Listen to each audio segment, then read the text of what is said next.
us now for 5 insightful minutes is Amitabh friend and Senior Director at the A&M Consumer and Retail Group, John Clear. John will be discussing with us the results of his most recent study on combating shrink in retail organizations. All right, John, let's dive in. We all know that shrink has dominated headlines over the last number of years. How do you define shrink and why is it such a big concern?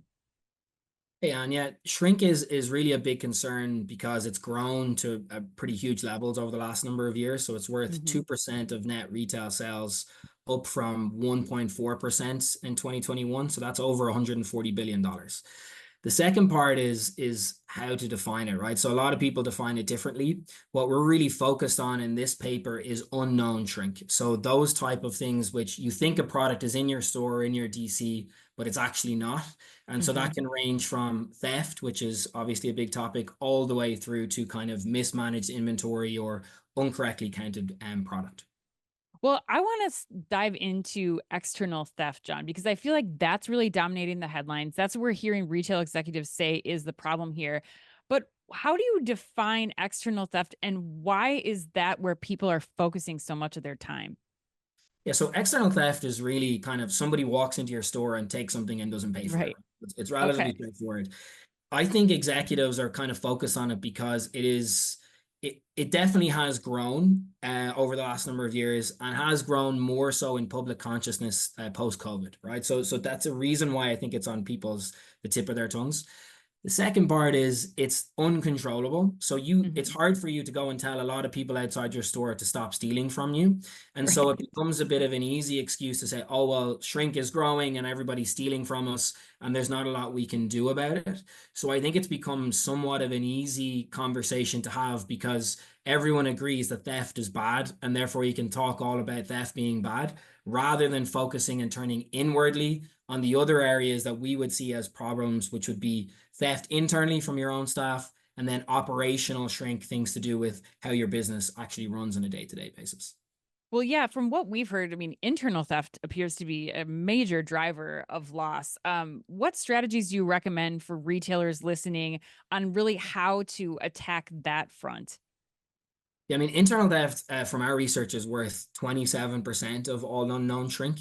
So Hmm. it's a huge bucket that needs to be addressed. The second part is that internal theft an average internal theft is almost 4 times more expensive than the average external theft. So it's a huge bucket that needs to be addressed. At A&M CRG, we're really focused on practical, scalable solutions that drive short-term impact. And so Hmm. here we're really focused around kind of people and processes. So how do you train your staff effectively on the notices and the policies and procedures that are in place already? There is a noted psychological study that shows that people behave differently when they know they're being monitored. So if you Right. actually tell them that we're going to do something about it if there's internal theft, that drives a big impact. The second part why that's important is that staff turnover in retail is obviously extremely high. Hmm. And then you would move on to kind of standardized case building. So if a theft occurs, how do you actually build a case successfully and quickly and engage local law enforcement to prosecute it so that you can show the rest of your staff that you're Right. serious about it? And before you move on to things like surveillance and AI cameras, really you should leverage those processes and procedures to drive short-term impact, which can then fund more expensive technologies to kind of be an enabler for those processes you've got in place already. I love that thought process. It makes sense. Focus on the people and processes first to Yeah. fund the other larger initiatives after that. Well, a big part of that too is operational shrink. I mean, it's really diving into how can you change things operationally, like you're talking about with internal theft and internal shrink. Can you dive into that just in a little bit more detail? Yeah, sure. Operational shrink then is really the kind of what we would call basic blocking and tackling within retail operations. And in a lot of ways is really boring and it's not super innovative. So a lot of people aren't very excited to talk about it. But the kind of three main focuses there would be proper inventory control. So that goes across the board from receiving practices from your DC, standardized processes for checking in DSD deliveries to make sure you're receiving the right products, the right quantities, and through to kind of your regular cadence of counting what's actually in the store, either like usually a weekly process and then underpinned by a quarterly or annual process, so you really have visibility. And then the other two pillars that we would focus on there would be proper like hygiene at checkout.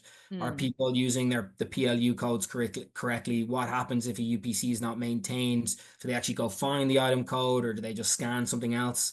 And then the final piece, which is really, I didn't leave the best for last, which is master data maintenance, because it's the main topic that people don't really want to talk about. And there's always somebody in an organization who's screaming about master data and nobody wants to listen to them.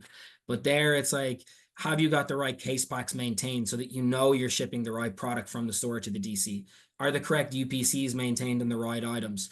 Those are really simple, like everyday tasks that a retail organization can control, but they are not very innovative or kind of quote unquote sexy. So a lot of attention isn't given to them, but they Right. can drive huge impact. And from our research, this is worth even more than internal theft. It's worth 29% of unknown shrink. So you could Hmm. tackle over 60% of your problem by two areas that are really controllable in this area. And then you don't need to focus on the kind of the big bad wolf of external theft. Thanks, John.